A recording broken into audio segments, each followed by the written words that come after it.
हम लोग अब ऑप्टिक्स पार्ट पढ़ने वाले हैं। जी हाँ, प्रकाश यानी लाइट जी, जिसके कारण हम किसी भी ऑब्जेक्ट को देख पाते हैं।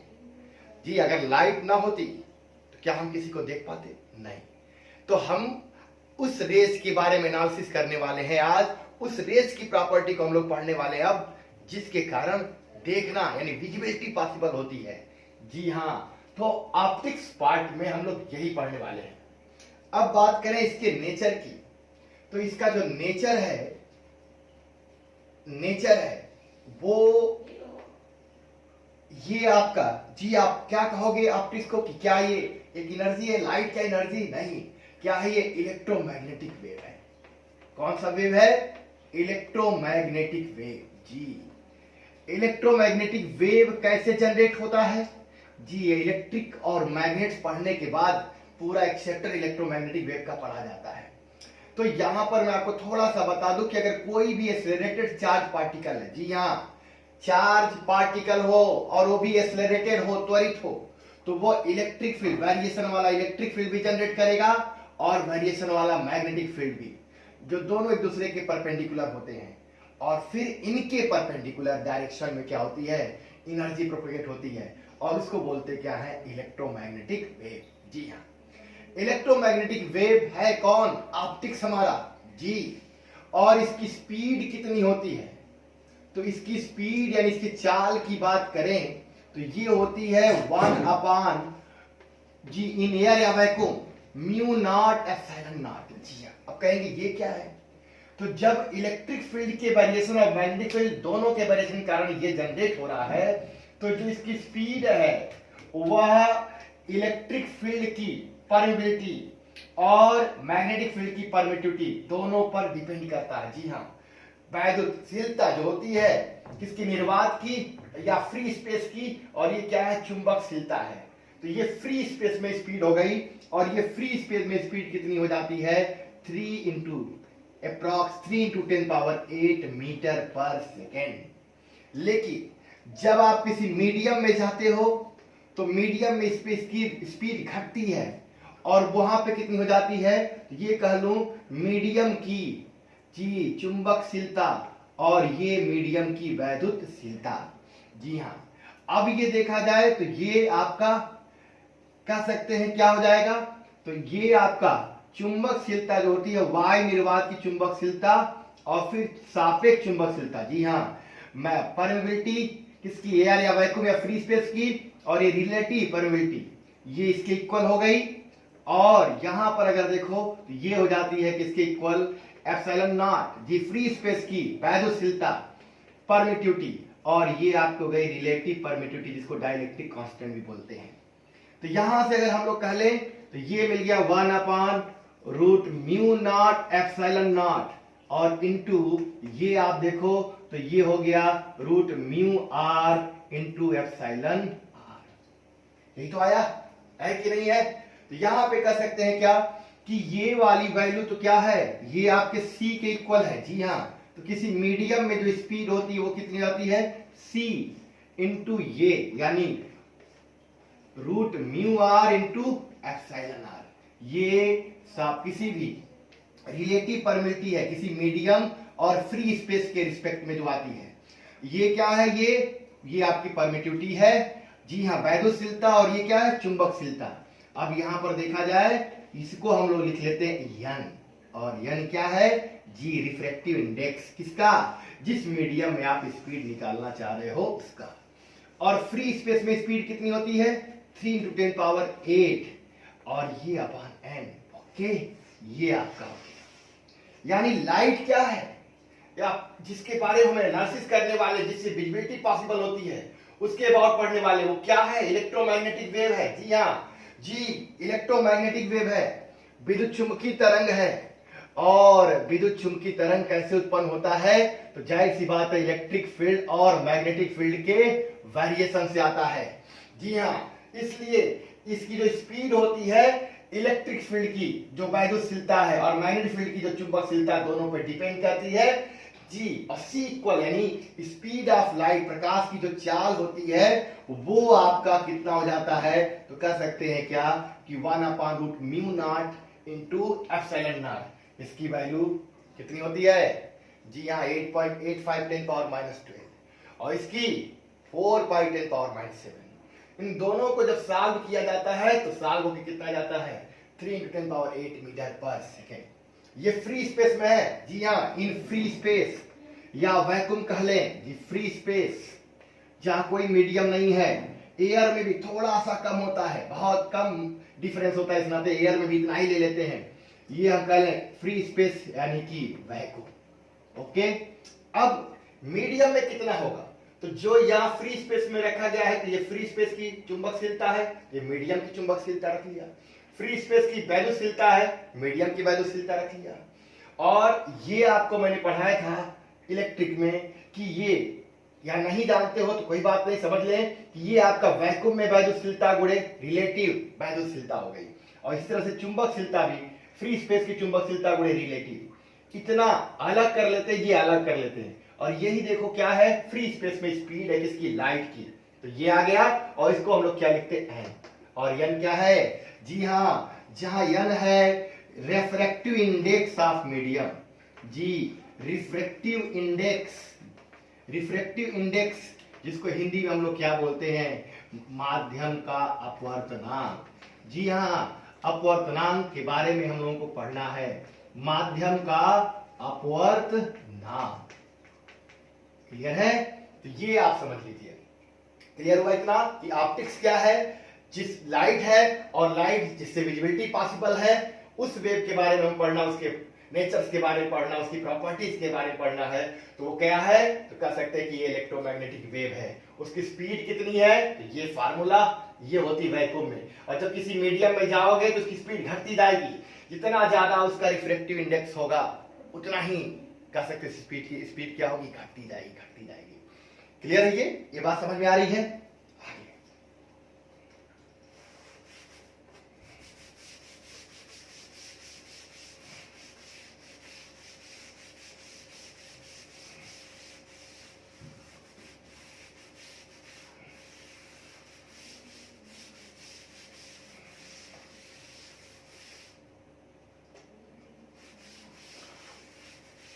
लाइट सबको पता है सीधी रेखा में चलेगी और हम उसके पाथ को एक रेस के द्वारा दिखाएंगे। किसके द्वारा दिखाएंगे, रेस के द्वारा। अब यह वेव है, जी हाँ।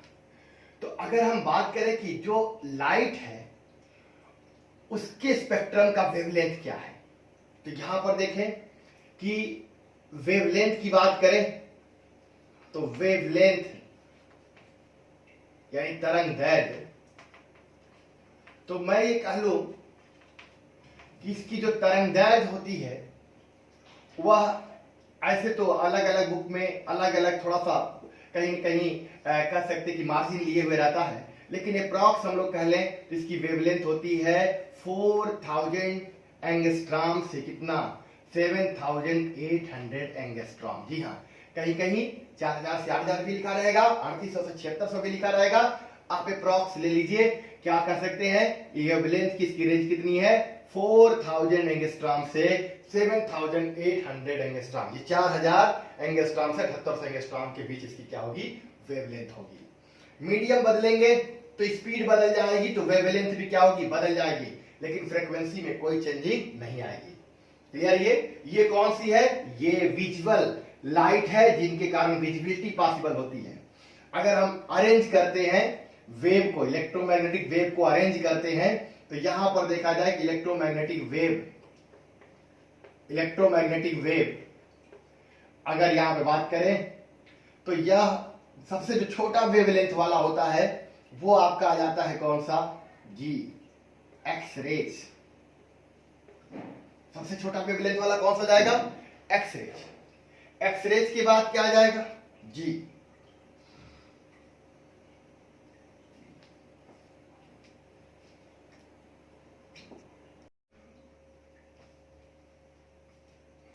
जी। तो अगर हम इलेक्ट्रोमैग्नेटिक वेव को वेवलेंथ के बेस पर अरेंज करते हैं इंक्रीजिंग ऑर्डर में, तो यहां पर सबसे जो छोटा वेवलेंथ होगा वो होगा गामा रेज, जी हाँ, गामा रेज के बाद क्या हो जाएगा, एक्स रेज, एक्स रेज के बाद यूवी रेज, जी यूवी रेज, उसके बाद से यहां पे कर सकते हैं विजिबल रेज, जी विजिबल रेज, दृश्य किरणें, इसके बाद इंफ्रारेड रेज, इसके बाद आपका जो आ जाएगा वो इंफ्रारेड के बाद जी माइक्रोवेव्स, और माइक्रोवेव्स के बाद क्या आ जाएंगे, रेडियो वेव्स, ठीक है। तो सबसे जो छोटा वेवलेंथ है वो किसका है, गामा रेज का, उसके बाद एक्स रेज का, फिर यूवी रेज का, फिर विजिबल रेज का, इंफ्रारेड रेज, माइक्रोवेव और फिर रेडियो वेव्स, जी अलग अलग चैप्टर्स में सभी के बारे में हम पढ़ेंगे। बट जो ऑप्टिक्स है वो किसके बारे में और पढ़ता है, तो यहां पर बात करें विजिबल रेज, और ये विजिबल रेज जिसका वेवलेंथ स्टार्ट हो रहा है 4000 एंगस्ट्रॉम से लेके कहां तक, 7800 एंगस्ट्रॉम, जिसके कारण विजिबिलिटी पॉसिबल है। ये आपका सन है और सन से रेज निकल रही है, तो जो यूवी रेज है इसका ज्यादा से ज्यादा पार्ट ओजोन लेयर द्वारा रोक लिया जाता है। जी हाँ, अगर ये सब के सब अर्थ पे चले आते तो फिर ये समझ लो कि यहां पर ओजोन लेयर अगर इनको ना रोक पाता यूवी रेज को, तो जो छोटे छोटे बैक्टीरियाज हैं वो सारे मर जाते, डेड कर जाते, जिससे हमारे जीवन हेल्दी नहीं रहता, हमारे सेल्स भी नष्ट होते। और इंफ्रारेड रेज, विजिबल रेज, ये इनको पार करके आ जाते हैं। विजुअल रेज के कारण हम लोग विजिबिलिटी पॉसिबल हो पाती है, यानी किसी भी ऑब्जेक्ट को देख पाते हैं, और इंफ्रारेड जिससे हमें गर्माहट का क्या होता है, एहसास होता है। जी हाँ, इंफ्रारेड रेज हमें टेम्परेचर देता है, हीट देता है। विजिबिलिटी के लिए विजुअल रेज, और ये यूवी रेज बहुत कम अमाउंट में हमारे अर्थ तक आ पाता है। क्लियर है? तो यहां पर मैं कह लूं कि विजुअल रेज जो होता है वो आपका कह सकते 7 कलर्स में होता है, जिसको हम लोग विबग्योर को रिप्रेजेंट करते हैं। जी हाँ, यहां पे कह लें विबग्योर सबसे कम वेवलेंथ, वायलेट कलर, उसके बाद इंडिगो, फिर ब्लू, ग्रीन, येलो, ऑरेंज, और सबसे अधिक वेवलेंथ किसका, रेड का। जी हाँ, तो violet, indigo, blue, green, yellow, orange, red. तो कह लें इलेक्ट्रोमैग्नेटिक वेव का ये आपका वेवलेंथ का ऑर्डर है। इस तरफ जाने पर वेवलेंथ धीरे धीरे क्या होता है, बढ़ता है, यानी सबसे कम वेवलेंथ गामा रेज का, और सबसे अधिक वेवलेंथ किसका होता है, रेडियो वेव का। और विजुअल वेव की रेज की क्या होती है वेवलेंथ, 4000 एंगस्ट्रॉम से 7000 एंगस्ट्रॉम अप्रॉक्स। जी हाँ, 36 अगर कहीं 1000 दिया हो या 38,000, थोड़ा बहुत इधर भी 8000 वगैरह आप अप्रॉक्स ले लोगे। और विजुअल रेज में कलर कितने होते हैं, तो 7 colours, violet, indigo, blue, green, yellow, orange, red. जी हाँ, इन सारे के बारे में आगे डिस्कस हम लोग करेंगे। क्लियर? ये सबसे कम वेवलेंथ वायलेट कलर का, तो फ्रीक्वेंसी सबसे ज्यादा होगी। और रेड का क्या होगा, तो रेड का, जी रेड कलर का सबसे अधिक वेवलेंथ होगा। समझ बात आ रही है? तो ये आपका, और अगर वेवलेंथ अगर बढ़ रहा है तो ऐसे अगर जाओगे तो वेवलेंथ अगर बढ़ेगा तो फ्रीक्वेंसी क्या होगी, घटेगी। जी, सबसे कम फ्रीक्वेंसी किसकी होगी, तो कह सकते हैं रेडियो वेव की, और सबसे ज्यादा फ्रीक्वेंसी किसकी होगी, गामा रेज की। तो ये आपको पता चल रहा है कि जो हमारा ऑप्टिक्स है वो कौन सा है, visual rays, light visual rays, जिसका वेवलेंथ रेंज क्या है, 4000 एंगस्ट्रॉम से लेकर कहां तक, 7800 एंगस्ट्रॉम के रेंज का। क्लियर है? ये इतनी बातें समझ में आ रही है, और थोड़ा सा हम लोग जानते हैं, फिर आगे बढ़ते हैं।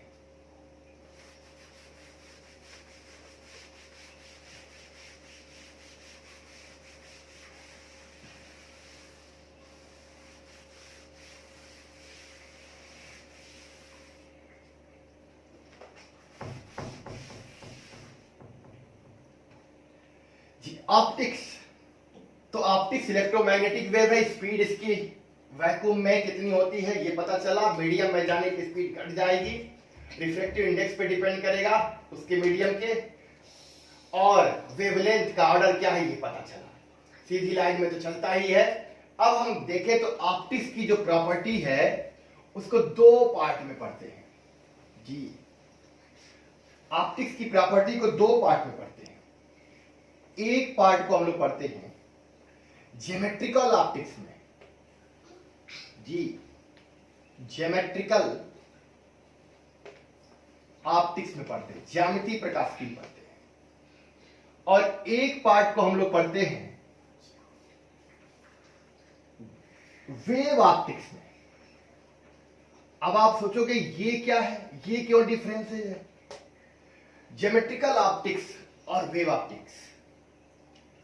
ज्योमेट्रिकल ऑप्टिक्स में भी ऑप्टिक्स की प्रॉपर्टी को ही पढ़ते हैं और वेव ऑप्टिक्स में भी ऑप्टिक्स की प्रॉपर्टी को ही पढ़ा जाता है।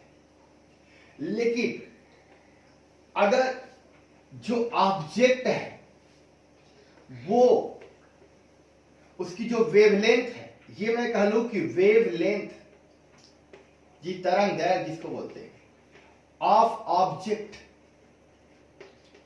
Is very very greater than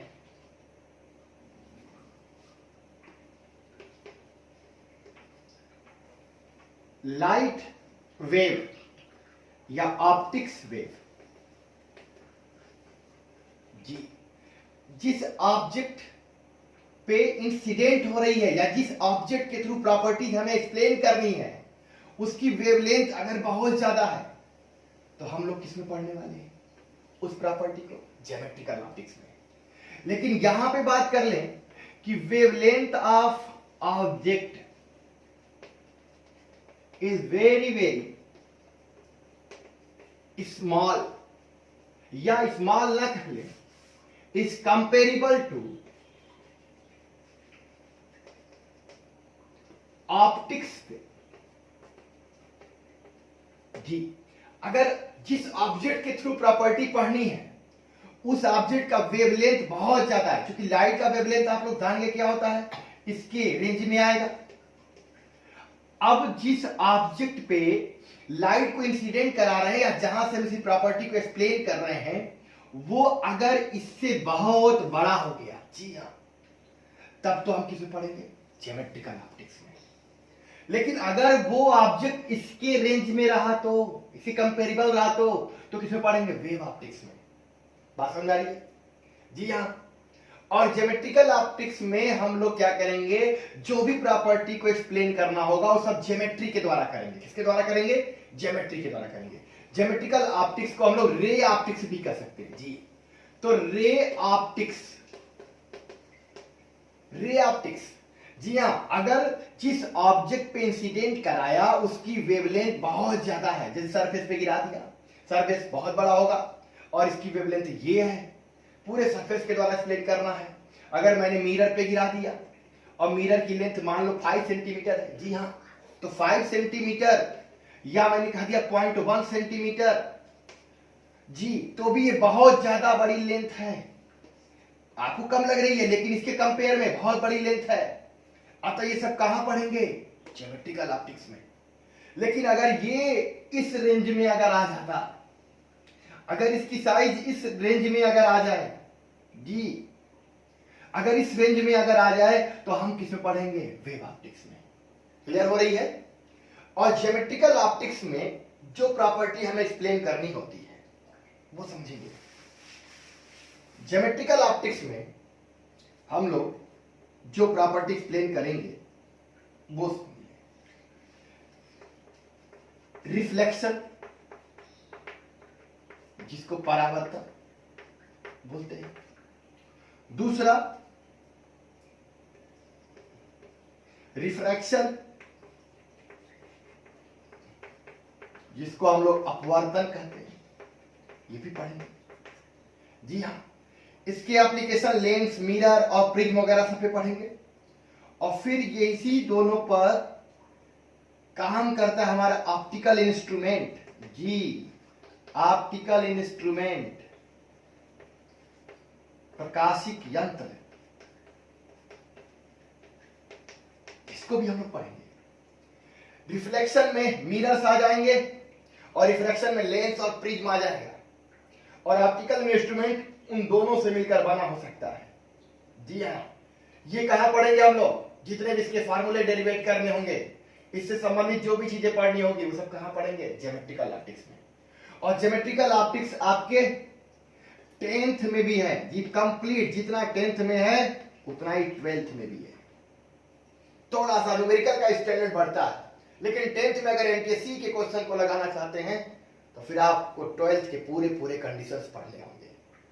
तो ये मैं कह लूं कि ये ज्योमेट्रिकल ऑप्टिक्स कॉमन चैप्टर है 10th में। जो स्टूडेंट अच्छे से पढ़े होते हैं उनके लिए कुछ नया नहीं रहता, लेकिन जो नहीं पढ़े रहते वो यहां पढ़ सकते हैं, और जितना आप 12th में पढ़ते उतना ही आपको 10th में भी पढ़ना पड़ेगा, तभी आप अच्छे क्वेश्चन कर पाओगे। लेकिन वेव ऑप्टिक्स केवल 12th के सिलेबस में रखे गए हैं। जी हाँ, 10th के बोर्ड्स में ऑप्टिकल इंस्ट्रूमेंट नहीं है, और जेईई एडवांस में भी ऑप्टिकल इंस्ट्रूमेंट नहीं पूछा जाता है। बात समझ में आ रही है?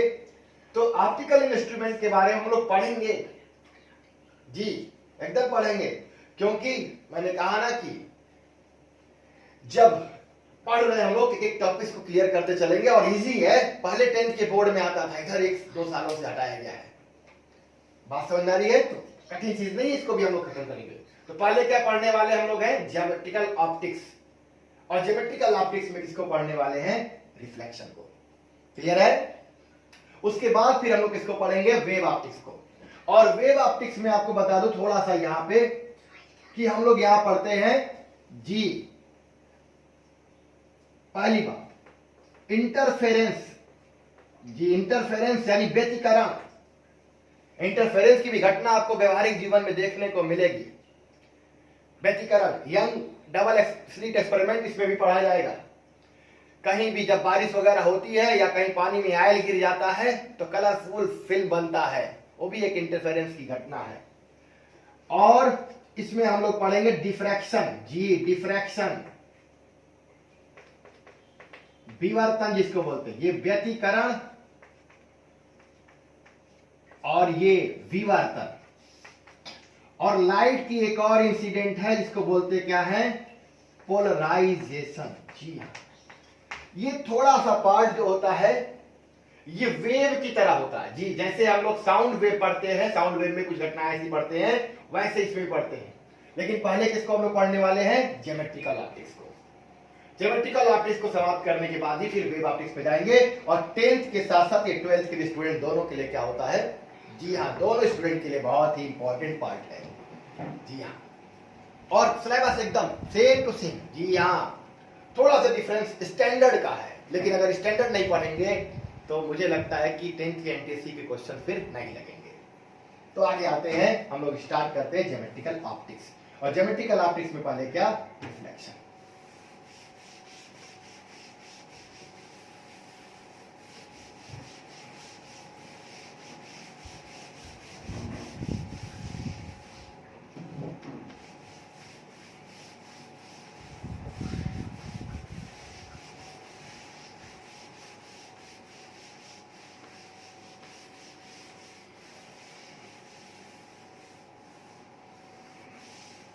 जी, तो रिफ्लेक्शन और यानी परावर्तन, और एक घटना होती है, आपको पहले समझा दें, रिफ्रैक्शन यानी कि अपवर्तन। ठीक है? और एक घटना और होती है एब्जॉर्प्शन और शोषण। जैसे अगर कोई सरफेस मैंने माना, ये सरफेस है, इस सरफेस पे ये लाइट इंसिडेंट की, तो हो सकता है कुछ पार्ट इसी मीडियम में वापस चला जाए, कुछ यहां पे चला जाए, कुछ इसी सरफेस में एब्जॉर्ब हो जाए। जी हाँ, जब भी लाइट रे सरफेस पर इंसिडेंट होती, जी हाँ, लाइट ऑप्टिक्स में हम लोग रेस के रूप में दिखाएंगे, और उसका डायरेक्शन उसका पाथ हो जाएगा, और एरो का डायरेक्शन उस डायरेक्शन में ले लेंगे जिधर वो इंसिडेंट कर रही है या जिधर वो मूव कर रही है। तो ये इंसिडेंट हुई, और कुछ इसका भाग रिफ्रैक्ट हो गया, कुछ रिफ्लेक्ट हो गया, कुछ रिफ्रैक्ट हो गया, कुछ एब्जॉर्ब हो गया, तीनों हो सकता है। जी हाँ, तो अगर उसी मीडियम में वापस चला आया तो तो इसे बोलेंगे रिफ्लेक्टेड रेज, परावर्तित किरण।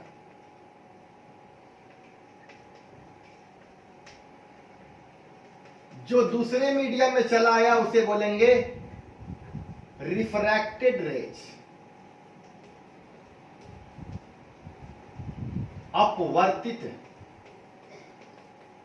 किरण। और जो यहां पे एब्जॉर्ब हो गया वो एब्जॉर्ब रेज हो गई। तीनों होती है, लेकिन हम लोग एक साथ तीनों के एनालिसिस नहीं करते, अलग अलग करते हैं। और वो अगर 99% ये इंसिडेंट हो रहा है तो हम इसको पढ़ेंगे, ये हो रहा है तो इसको पढ़ेंगे, ये हो रहा है तो इसको पढ़ेंगे। इसको एब्जॉर्प्शन वाले को हीट में पढ़ते हैं। जी हाँ, जो एब्जॉर्प्शन उसको किसमें पढ़ते हैं? हीट में। और इन दोनों प्रॉपर्टीज को हम लोग कहां पढ़ेंगे?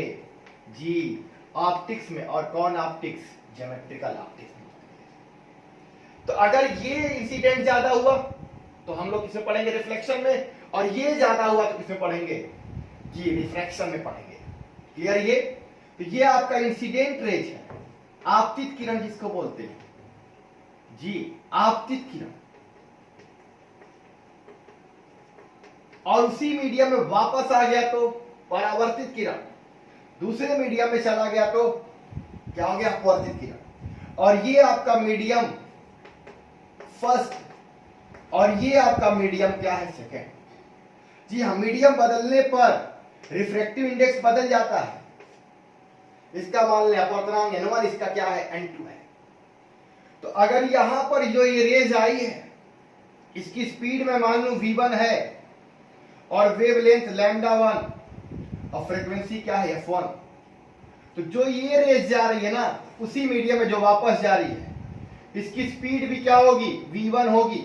जी हाँ, स्पीड में कोई चेंजिंग नहीं, वेवलेंथ λ1 ही रहेगा और फ्रीक्वेंसी वही रहेगी, f1 ही।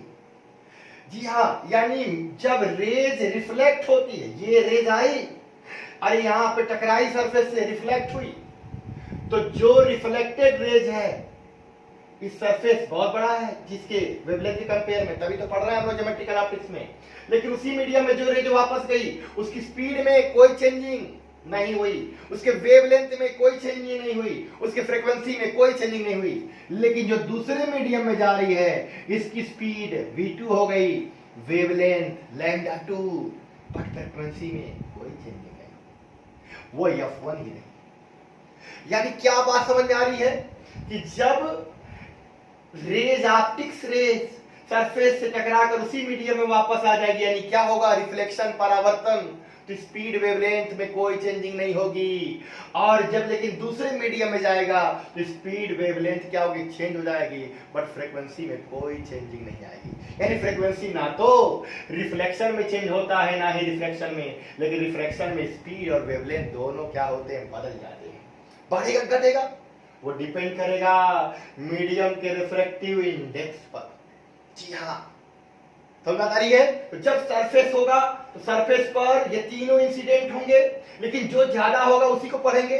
वो ज्यादा कब होगा वो डिपेंड करेगा इस सरफेस के नेचर पर, इस पृष्ठ के नेचर पर डिपेंड करेगा, ये पृष्ठ की प्रकृति कैसी है। अगर ये पूरी तरह मैं ले लूं क्या? ओपेक सरफेस ले लूं, अपारदर्शी, तो ये चांसेस ज्यादा है। जी हाँ, पूरी तरह से एक सरफेस को क्या कर दूं? शाइनिंग कर दूं, दूसरा सरफेस क्या कर दूं? जी हाँ, पेंटेड कर दूं, तो ये पूरी तरह से हो जाएगा ओपेक, और होगा क्या? तब ज्यादा रिफ्लेक्शन। और अगर ट्रांसपेरेंट कर दे तो ये ज्यादा होगा। तो डिपेंड करेगा सरफेस के नेचर पर।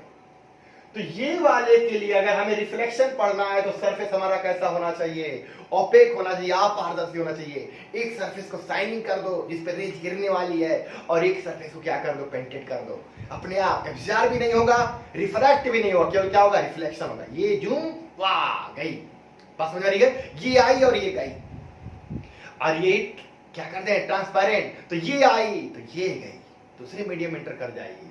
बात समझ में आ रही है? क्लियर है? ये तो हम लोग अभी क्या पढ़ने वाले हैं? रिफ्लेक्शन।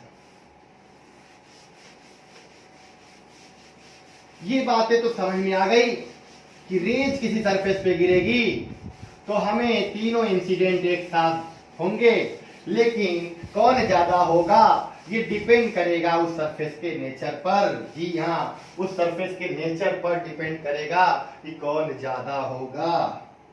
जी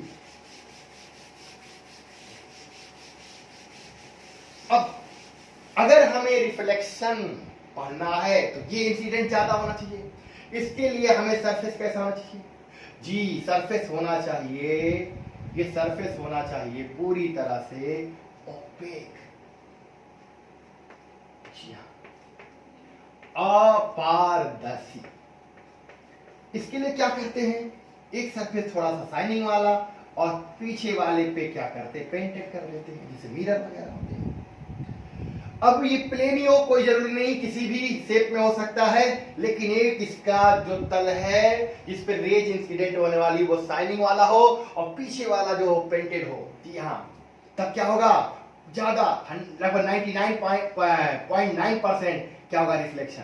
और ये रेज आई, ये रेज आई, और जैसे ये रेज आई इसके जीवन में ये पृष्ठ आया, इसकी दिशा क्या हो गई, बदल गई। जी हाँ, पास में आया।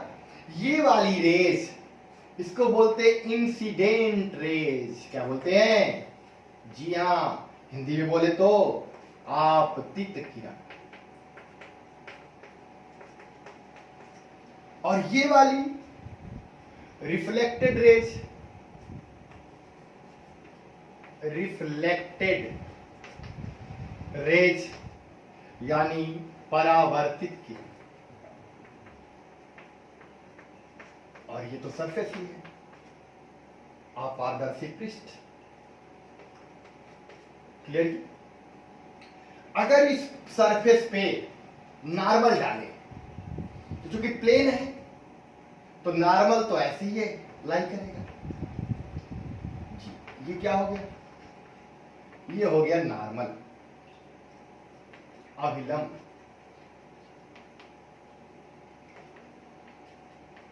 अब देखा जाए कि जब ये रेस किसी भी ओपेक सरफेस पे गिरता है तो लाइट्स भी क्या है, वेव है। और हर वेव पार्टिकल हो सकता है, पार्टिकल वेव हो सकता है। जी, डुअल पर्सनालिटी का भी वेव होता है। अगर लाइट के सारे प्रॉपर्टी को एक्सप्लेन करना हो तो केवल वेव से नहीं हो पाएगा, उसके पार्टिकल नेचर को भी लेना पड़ता है। तो अगर मैं कहूं कि ये पार्टिकल होता, इस सरफेस से टकराता, जी हाँ, तो क्या होता, कोलिजन, संघट्ट होता। तो ये कोलिजन ऐसा है जिसका कोफिशिएंट ऑफ, जी हाँ, ये आपका रेडिएशन कोफिशिएंट कितना हो जाता है, 1। जी हाँ, पूरी तरह 50। यानी जिस स्पीड से ये आएगा, अगर v1 से, तो यहां भी स्पीड क्या हो जाएगी। अगर ये v1 स्पीड से आया तो v1 स्पीड से क्या होगा, चला जाएगा। स्पीड में कोई चेंज नहीं। वेवलेंथ λ1, तो यहां भी क्या होगा, λ1। क्यों नहीं, क्योंकि यहां पर जो कोलिजन हुआ उसके लिए E की वैल्यू कितनी है, 1 है। अब ये समझो, ये आपतित किरण, ये परावर्तित किरण, स्पीड में कोई चेंजिंग नहीं हुई क्योंकि टक्कर पूर्णतः प्रत्यास्थ है। जी हाँ, और वेवलेंथ भी तब कोई चेंज नहीं हुआ। और ये एंगल आपका क्या है, ये एंगल बताओ। ये एंगल, ये नॉर्मल और इंसिडेंट रेज, आपतित किरण और अभिलंब के बीच का कोण कहलाता है आपतन कोण। और ये आपका क्या है, ये नॉर्मल और ये परावर्तित किरण, जी हाँ, रिफ्लेक्टेड रेज, ये एंगल कहलाता है परावर्तन कोण। जी, अब देखा जाए कि जिस स्पीड से आया उसी स्पीड से चला जाएगा। और ये एंगल आई और ये एंगल आर दोनों क्या होते हैं, बराबर होते हैं। जी हाँ, angle I equal angle R किसी भी तरह सरफेस के लिए। जी, अगर मैं ऐसा सरफेस ले लूं, ऐसा सरफेस ले लूं और यहां पर ये रेज आएगी और यहां नॉर्मल अगर मैं डालूं, जी,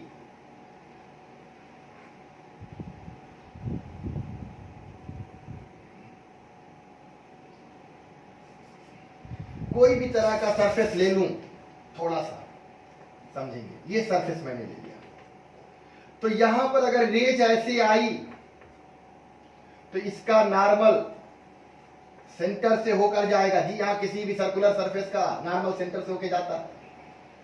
इस पॉइंट पर ये नॉर्मल हो गया, तो ये आपका एंगल इंसिडेंट आई है, तो जिस एंगल पे आया था उसी एंगल पे क्या होगा, रिफ्लेक्ट हो जाएगा, ये आर होगा। और आई इक्वल क्या होगा, यानी ये समझ लें कि नॉर्मल अलग अलग सरफेस के लिए अलग अलग नॉर्मल होगा। ये सरफेस को घुमा दो, नॉर्मल घूम जाएगा। सरफेस ये है, नॉर्मल ये है, घुमाते जाओ ये भी घूमता जाएगा। जी हाँ, घुमाते जाओ घूमता जाएगा। लेकिन अगर इंसिडेंट रेज नॉर्मल से जितना एंगल बनाएगी, रिफ्लेक्टेड रेज भी नॉर्मल से उतना ही एंगल बनाएगी, यानी आई इक्वल क्या होगा, क्लियर ये।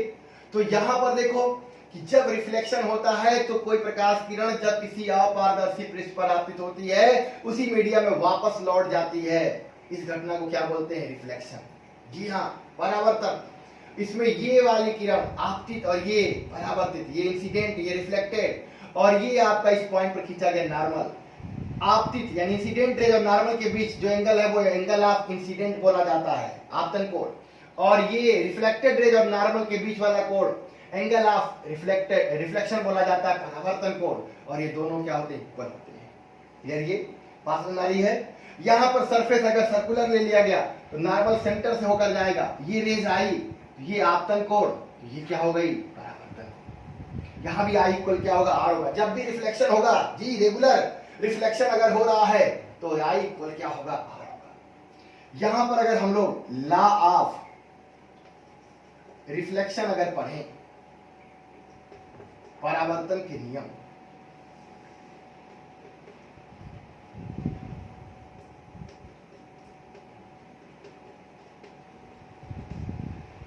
तो 3 लॉ निकल के वापस आते हैं।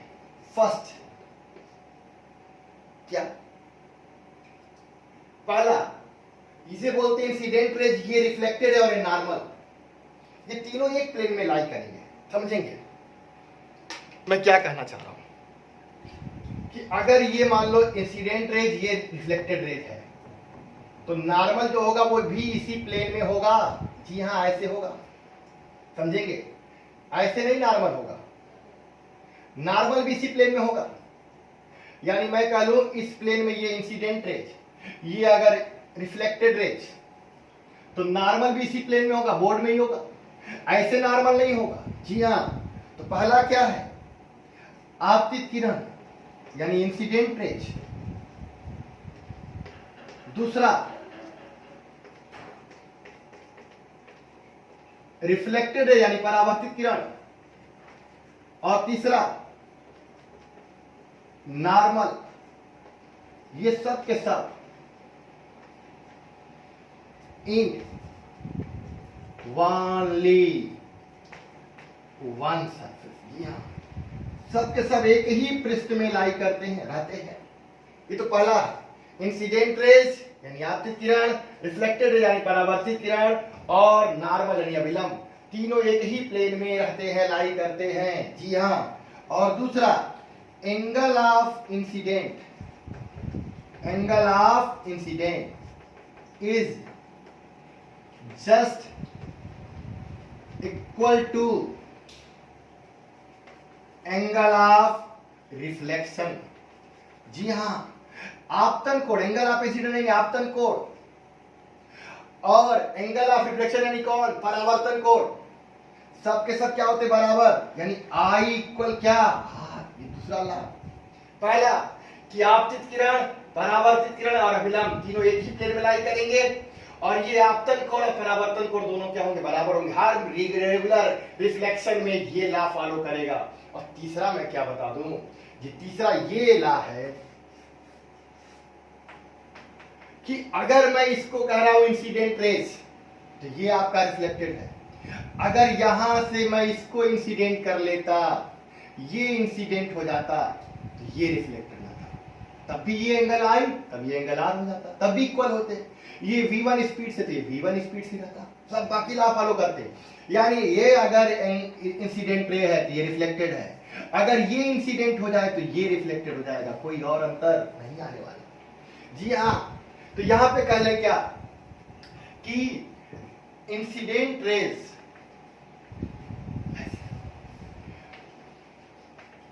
reflected rays is changed into incident rays, then incident rays also already changed into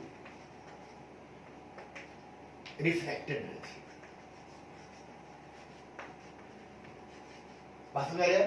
तो 3 law, incident raise, reflected raise और नॉर्मल एक ही प्लेन में लाई करेंगे। क्लियर है? बात समझ आ रही है? दूसरा कि ये angle of incident, angle of reflection बराबर होंगे, और इंसिडेंट रेज को अगर हम चेंज कर दें, रिफ्लेक्टेड रेज को इंसिडेंट रेज में, तो अपने आप ये इंसिडेंट रेज किसमें चल जाएगा? रिफ्लेक्टेड रेज में। किसमें हो जाएगा? रिफ्लेक्टेड रेज में। क्लियर है? बात समझ आ रही है? हाँ। अब देखो यहां पे कि हम लोग पढ़ रहे हैं क्या? पढ़ रहे हैं रिफ्लेक्शन। रिफ्लेक्शन में क्या होता है ये समझ में आ रहा है। और एक आपको बात बता दें कि हमें उस रेज के बारे में पढ़े जिसकी वजह से क्या हो रहा है कि हमें विजिबिलिटी पॉसिबल, हम आपको देख पाते हैं, आप हमको देख पाते हैं, या हम किसी ऑब्जेक्ट को देख पाते हैं, या आप किसी ऑब्जेक्ट को देख पाते हैं, या कोई ऑब्जेक्ट आपको देख पाता है। जी हाँ, ये किसकी वजह से? जी इसी ऑप्टिक्स वेव की वजह से, लाइट वेव की वजह से। लेकिन देख पाना कैसे संभव होता है? तो उसके 2 रीजन है। एक है रिफ्लेक्शन, जी हां, एक क्या है? रिफ्लेक्शन। और एक क्या है? इमिशन। जी हां, इमिशन, उत्सर्जन, इसकी वजह से भी देख पाते हैं। जैसे अगर हम कमरे में बल्ब को देख पाते हैं तो लाइट को अपने आप क्या करता है? इमिट करता है, इस वजह से देख पाते हैं। लेकिन हम कमरे में किसी और चीज को कैसे देख पाते हैं? तो जब लाइट उस पर पड़ती है तो वहां से रिफ्लेक्ट होकर हमारी आंख की रेटिना पर गिरती है, तो हम देख पाते हैं। बात समझ आ रही है? जैसे मैं ऐसे कह लूं कि कोई लाइट नहीं जल रही कमरे में, पूरा अंधेरा है, एकदम अंधेरा है। जी हां, अमावस की रात है, कोई बल्ब नहीं जल रहा है, कमरे में कुछ भी दिखाई नहीं दे रहा है। लेकिन एक गर्म चीज या गर्म तावा अगर कमरे में लाके रख दो, रेड हॉट, क्या वो दिखाई देने लगेगा? हाँ, दिखाई देने लगेगा। क्यों? क्योंकि वो अपने हीट के कारण रेज इमिट कर रहा है, जिसकी वेवलेंथ 4000 एंगस्ट्रॉम से 7800 एंगस्ट्रॉम के रेंज में आ जा रही है, जिससे वजह से हमें वो दिखाई दे रहा है। जी हाँ, वो किसकी वजह से? इमिशन की वजह से, जी उत्सर्जन की वजह से। जी अगर हमें सूर्य दिखाई देता है तो उत्सर्जन की वजह से। लेकिन अगर हम उस कैंडल या उस रोशनी की वजह से किसी दूसरे वस्तु को देख पा रहे हैं, तो जाहिर सी बात है कि ये जो अपने टेम्परेचर या हीट के कारण इमिट कर रहा था उस वेवलेंथ के रेज को, जो हमारी आंख की रेटिना को प्रभावित करती है, 4000 एंगस्ट्रॉम से 7800 एंगस्ट्रॉम के रेंज में कर रहा है, तो इसको हम इमिशन की वजह से देख पा रहे हैं। लेकिन जब यह किसी भी ऑब्जेक्ट पे जाके गिरेगा तो वहां से क्या होगा? रिफ्लेक्शन होगा, हमारी आंख की रेटिना पर आएगा, तो हम उस ऑब्जेक्ट को क्या करेंगे? देख पाएंगे। तो विजिबिलिटी 2 वजह से पॉसिबल होती है, एक इमिशन और एक रिफ्लेक्शन। हम लोग यहाँ कौन सा पढ़ने वाले हैं? रिफ्लेक्शन। जी हाँ, तो रिफ्लेक्शन की वजह से क्या क्या इंसिडेंट होता है ये हम लोग देखने वाले हैं। हम किसी मिरर के सामने खड़े होते हैं जी, तो हमारे बॉडी से रेज निकलती है, और वो रेज किसी भी सोर्स से निकल रही है। वो रेज जो हमारे बॉडी पे आ रही है, फिर मिरर पे जा रही है, मिरर से रिफ्लेक्ट होकर हमारी आंख की रेटिना पे आ रही है। जी हाँ, अंधेरे कमरे में मिरर के सामने खड़े हो जाए तो हमारा इमेज थोड़ा दिखाई देगा, लेकिन क्योंकि हमारी बॉडी इतनी ज्यादा इस वेवलेंथ की रेज को इमिट नहीं करती है, जो 4000 से लेके 800 एंगस्ट्रॉम के रेंज में हो, 4000 से 7800 एंगस्ट्रॉम के रेंज में हो, वो हमारी बॉडी नहीं इमिट करती है। लेकिन जब हमारे सामने कोई भी सोर्स रखा होता, लाइट सोर्स रखा होता है, तो वो रेज हमारी बॉडी पे गिरती है, रिफ्लेक्ट होती है और जाती मिरर पे, और मिरर से रिफ्लेक्ट होकर हमारे रेटिना पे आती है, तो मिरर में हमें अपनी इमेज दिखाई देती है। समझ आ रही है? तो हमारी बॉडी इतनी इस रेंज में रेज नहीं इमिट करेगी, हम अपने आप को मिरर में देख पाते हैं, तो रिफ्लेक्शन की वजह से। किसकी वजह से? रिफ्लेक्शन की वजह से। अब यानी हमें अभी रिफ्लेक्शन के एप्लीकेशन को पढ़ना है। तो एप्लीकेशन पढ़ना है तो हमें किस पे जाना चाहिए? मिरर पे जाना चाहिए। किस पे जाना चाहिए? मिरर पे जाना चाहिए। और मिरर बहुत तरीके के होंगे। जी हाँ, तो पहले प्लेन मिरर पे लेंगे, फिर उसके बाद स्फेरिकल मिरर पे लेंगे। तो अब क्या पढ़े हम लोग? Application of. इसमें तो पता चल गया कि जो स्पीड रहेगी वही स्पीड से जाएगी, जो वेवलेंथ रहेगी वही वेवलेंथ से जाएगी। फ्रीक्वेंसी तो चेंज होनी ही नहीं है, क्योंकि v इक्वल एफ लैम्डा है, और v चेंज नहीं, लैम्डा चेंज नहीं, तो एफ तो चेंज होता भी नहीं है, और फार्मूले से भी देखें तो चेंज नहीं होगा। तो इसमें ऐसा कुछ चेंज होने वाला नहीं है। क्लियर? ये बात समझ आ रही है? तो अब हमें क्या पढ़ना है? Application of reflection.